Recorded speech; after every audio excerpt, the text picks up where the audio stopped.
Friends, मेरे channel को like share subscribe कीजिए और बेल आइकन को दबाइए। तो आज का ब्लॉग स्टार्ट करते हैं। Welcome back to my channel. Hello, good morning, welcome back to my channel. तो ये देखिए, मैं बना रही हूँ चाय और अभी सुबह के बजे हुए हैं 7 बज चुके हैं शायद। हाँ, 7 बज गए हैं और नहीं 6 बजे हुए हैं।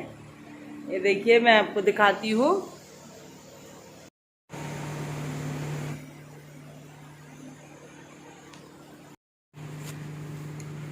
ये देखिए, ये बादाम फुलाए हुए हैं मैंने और मैं सुबह जब बच्चे उठेंगे तो दे दूंगी इनको दोनों को। खाते तो हम चारों हैं, तो इस तरीके से मैं फुला देती हूँ बादाम को। रात में डाल देती हूँ तो सुबह ये फूल जाते हैं और फिर मैं दे देती हूँ सबको। तो 6:10 हुए हैं। मैं फास्ट रखती हूँ अपनी घड़ी। मैं पहले भी बता चुकी हूँ आप लोगों को कि मैं फास्ट रखती हूँ। तो अभी सब 6 ही बजे है, 10 मिनट में फास्ट रखती हूँ। तो अब आइए चलते हैं। जो मैं सुबह सुबह मॉर्निंग वॉक से लौट के आके यहाँ पे चाय चढ़ा देती हूँ और दिखाती हूँ आपको कि इसके बाद मैं क्या करती हूँ। तो मैं खिड़की ज़रूर खोल देती हूँ सुबह सुबह। तो ये देखिए, यहाँ से जो है मैं जाती हूँ तो खिड़की खोल देती हूँ। तो ये देखिए, लाइट ऑन कर देती हूँ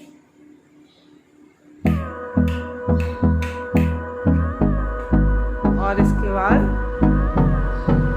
खिड़कियाँ खोल देते हैं। तो सुबह सुबह यहाँ बाहर से हवा भी आती है और मेरे घर में I don't wanna waste what's left. The storms we chase are leading us, and love is all we'll ever trust. Yeah, no, I don't wanna waste what's left. And on we'll go, through the wastelands, through the highways, till my shadow turns to sun rays. And on we'll go, through the highways, and on we'll go.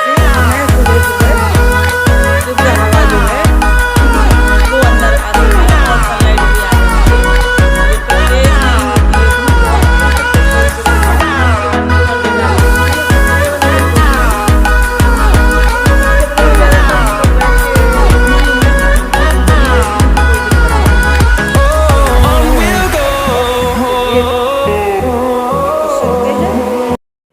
तो ये देखिए, मैं शाम को मंदिर में कर रही थी पूजा और यहीं पे मैं दिया वगैरह जो शाम को रखते हैं भगवान को, यहाँ शाम को मैं पूजा करती हूँ।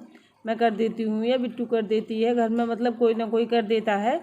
और रामायण भी पढ़ते हैं हम। तो मैंने बच्चों के लिए ये शुरू किया है ताकि ये पढ़ना सीख लें और इन्हें भगवान के बारे में, राम के बारे में कुछ पता चले कि भगवान राम कैसे थे। तो हमारे जो भगवान हैं उनके बारे में इन बच्चों को पता होना चाहिए, क्योंकि इन लोगों को कुछ पता नहीं है। स्कूल में तो कुछ पढ़ाया नहीं जाता है। तो मैंने सोचा, यही मेरे दिमाग में एक चीज़ आई थी कि मैं इन लोगों को सीधी हो गणनायक करिवर वदन रामा करहूँ अनुग्रह सोय बुद्धिरास गुण सदन। तो इस तरीके से मैं पढ़ लेती हूँ। तो अब तो ये अपने आप से पढ़ने लगे हैं, दोनों बैठ जाते हैं अपना पढ़ लेते हैं। पहले क्या होता था कि मैं साथ में 2 महीने ही बैठी होंगी और ये सीख गए थे पढ़ना। इस तरीके से पढ़ लेते हैं ये, और इन्हें अब मुझे साथ में बैठने की ज़रूरत नहीं पड़ती है, ये खुद ही पढ़ लेते हैं। इन्हें पढ़ना आ गया है।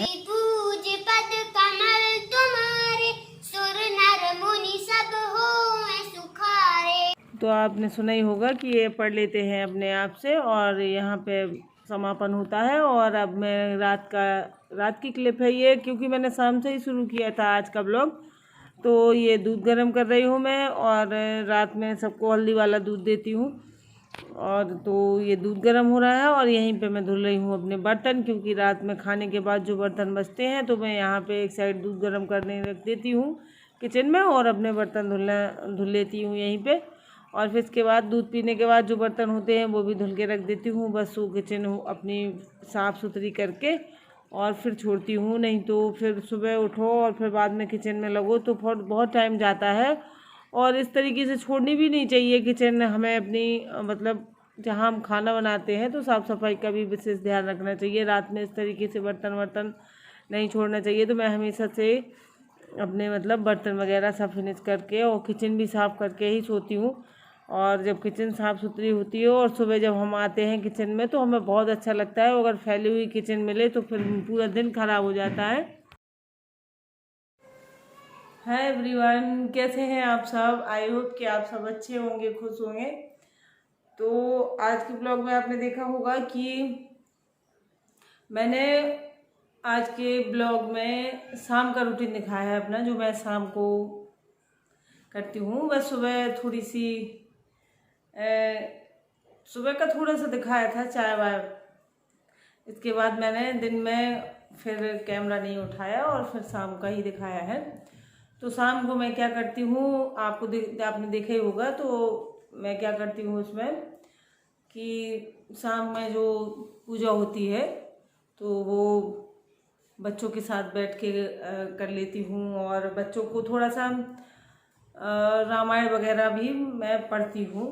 और मैंने ये अभी बच्चों इन्हीं के लिए शुरू की है। मैं तो हम लोग तो बचपन में बहुत पढ़ते थे छोटे में, क्योंकि हमारे यहाँ इस तरीके से होता था कि मोहल्ले में, मोहल्ला नहीं हमारा ख़ानदान ही इतना बड़ा है, एक मोहल्ले जैसा। तो हम लोग जब छोटे थे तो हमारे बड़े बुजुर्ग जो होते थे वो चबूतरे पे रामायण लेके बैठ जाते थे। तो बच्चों को बिठा लेते थे, जितने भी बच्चे होते थे हम लोग खेलते हुए तो सबको बिठा लेते थे। तो वो क्या करते थे, सबको पढ़वाते थे हम लोगों को बिठा के।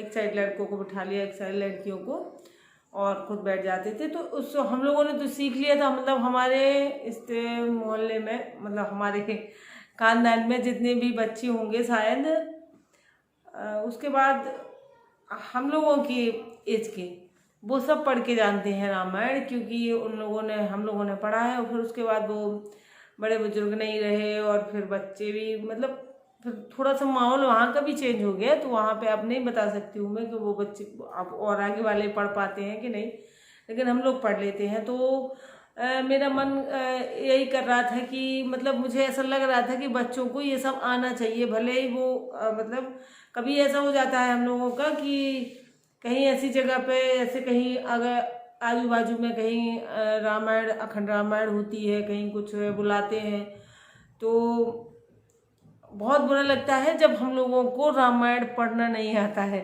तो बहुत से लोगों को मैंने देखा है कि पढ़े लिखे हैं अच्छे खासे, और फिर जब रामायण पढ़ने की बारी आती है तो क्योंकि उन्हें नहीं पता होता है कि इसको किस तरीके से पढ़ा जाता है, दोहा, छंद, चौपाई, मतलब जो भी होता है उसमें, तो उनको सबसे नहीं वो होता है। तो पहले के तो सब ही, मतलब लगभग सबको आता होगा, लेकिन जो आज की नई जनरेशन है, जैसे मेरे बच्चे हैं या आज के बच्चे हैं, तो इन लोगों को नहीं आता है। तो मुझे ऐसा लग रहा था कि इनको बहुत ज़रूरी है। कभी कभार ऐसा हो जाता है, मौका पड़ता है, और ना भी पड़े अगर उनको भविष्य में मौका, तो भी उन्हें आना चाहिए। हमारे जो ये धर्म ग्रंथ हैं, तो इनको अगर पढ़ना नहीं आया हम लोगों को, हमारे बच्चों को, तो फिर उसका कोई मतलब नहीं बनता है। तो इतना तो आना ही चाहिए बच्चों को, भले ही मतलब वो कितने भी एडवांस हो जाए, इन चीज़ों को नहीं भूलना चाहिए। तो फिर मैंने शुरू कर दिया था। तो ये दोनों को बिठा लेती हूँ मैं। तो शुरुआत में मैं साथ में बैठ जाती थी, और शाम को जो दिया वगैरह है वो रख दिया, और इसके बाद वो कर दी, रामायण पढ़ ली। अब ये दोनों पढ़ लेते हैं, मतलब उन दोनों को आने लगा कि किस तरीके से दोहा, चौपाई, छंद कैसे पढ़ना होता है। तो अब ये दोनों पढ़ लेते हैं, तो मुझे बैठने की ज़रूरत नहीं पड़ती है। कभी कभार मैं बैठ जाती हूँ, मेरा मन करता है पढ़ने का, तो जैसे मुझे तो मैं अपना पढ़ लेती हूँ। तो कल मेरा मन कर रहा था और मैं अक्सर बैठती हूँ बच्चों के साथ। क्या है, अभी 1-2 महीने लगातार उनके साथ बैठ गई तो उन लोगों को अच्छे से मतलब आने लगी। तो अब कभी कभार जैसे मुझे नहीं, मैं ना भी बैठूं तो वो अपना अकेले दोनों पढ़ लेते हैं। तो और ये मेरी अपनी सोच है कि बच्चों को आना चाहिए और उन्हें पता होना चाहिए हमारे जो भगवान हैं या जिनको हम मानते हैं तो उनके बारे में सब कुछ पता होना चाहिए। तो रामायण से अच्छी चीज़ कुछ नहीं है। ना मुझे समझ में आया है कि इनको और कैसे बताऊं, तो मैंने उनको रामायण में लगा दिया है ताकि वो यहाँ से सब कुछ सीख लें और उसमें ज़िंदगी जो है जीने की जो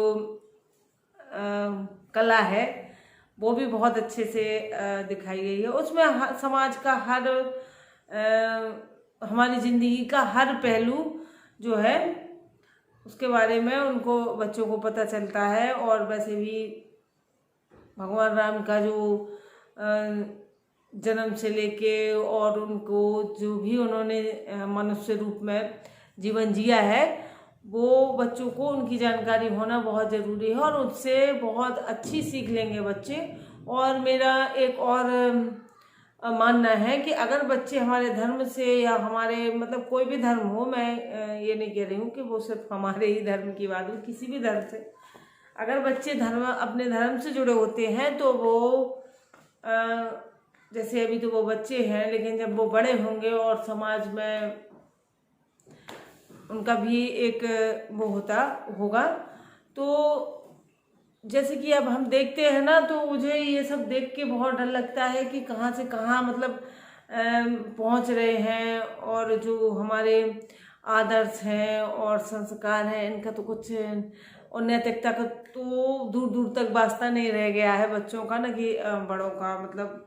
तो जो समाज में हमारे यहाँ इस तरीके का ये फैला हुआ है तो मुझे ये सब देख के बहुत डर लगता है। तो मुझे लगता है कल को ये बड़े होंगे और ये उस समाज का हिस्सा होंगे। तो इस हिसाब से मैं सोचती हूँ कि ये कैसे भी करके धर्म से जुड़ के या भगवान को मान के या मतलब अब क्या है कि अब बच्चों को ये भी नहीं सिखाया जाता है कि ये भगवान है। मतलब अब तो ज़्यादातर पता नहीं क्या शिक्षा दी जाती है। स्कूलों में तो इस तरीके की शिक्षा दी नहीं जाती है, तो स्कूलों में तो उन्हें पता नहीं चलेगा। और घर में भी अगर हमने माहौल बदल दिया तो बच्चे उन्हें कुछ पता नहीं होगा। और जैसा वो सामने देखेंगे समाज में, अगल बगल में, मोहल्ला पड़ोस में, वो वैसे बनते चले जाएंगे। और घर में तो जो देखते हैं वो करते ही है। तो इसलिए मैं सोचती हूँ कि ये अपने धर्म से जुड़े रहें ताकि बड़े होकर जो लोग अपने धर्म से जुड़े रहते हैं उन्हें अच्छा और बुरा अपने आप से पता चल जाता है। जब वो अगर वो कुछ गलत करेंगे तो उनकी आत्मा उन्हें खुद टोकेगी कि नहीं ये गलत है, ये हमें नहीं करना है। तो इसलिए मैं चाहती हूँ कि इन लोगों को मतलब ये इस तरीके के बने कि एक कुछ भी बने या ना बने लेकिन अच्छे इंसान जरूर बने। और अच्छा इंसान बनने के लिए हमें बचपन से ही उनमें अच्छे संस्कार और अच्छी चीज़ें उनके उसमें विकसित करने की ज़रूरत होगी। क्योंकि अब कहीं भी अगल बगल या कहीं भी अच्छी चीज़ें देखने को नहीं मिलती हैं। तो अपने घर से ही हमें शुरुआत करनी होगी। और बच्चे तो घर से ही जो देखेंगे वही सीखेंगे। इसलिए मैं अपना बता रही हूँ कि ये ऐसी मेरी सोच है। और मैं जिस तरीके से आप लोगों को व्यक्त कर पाती हूँ तो मैं उस तरीके से बता देती हूँ। आगे आप लोग वैसे समझदार हैं सब लोग, तो समझ जाएंगे कि मैं कहना क्या चाहती हूँ। और मैं व्यक्त नहीं कर पाती हूँ अपनी भावनाएं ज़्यादा अच्छे से, तो उसके लिए आप लोग समझ जाते होंगे कि मैं क्या कहना चाहती हूँ। तो वीडियो लंबा हो रहा है और आप लोगों से रिक्वेस्ट है कि जो लोग नए देखते हैं वो सब्सक्राइब कर लें मेरे चैनल को और लाइक कर दिया करें। जो लोग देखते हैं लाइक का बटन ज़रूर दबा दें। तो ठीक है फ्रेंड्स, मिलेंगे कल के ब्लॉग में। और आज के लिए बस इतना ही। तो बाय बाय।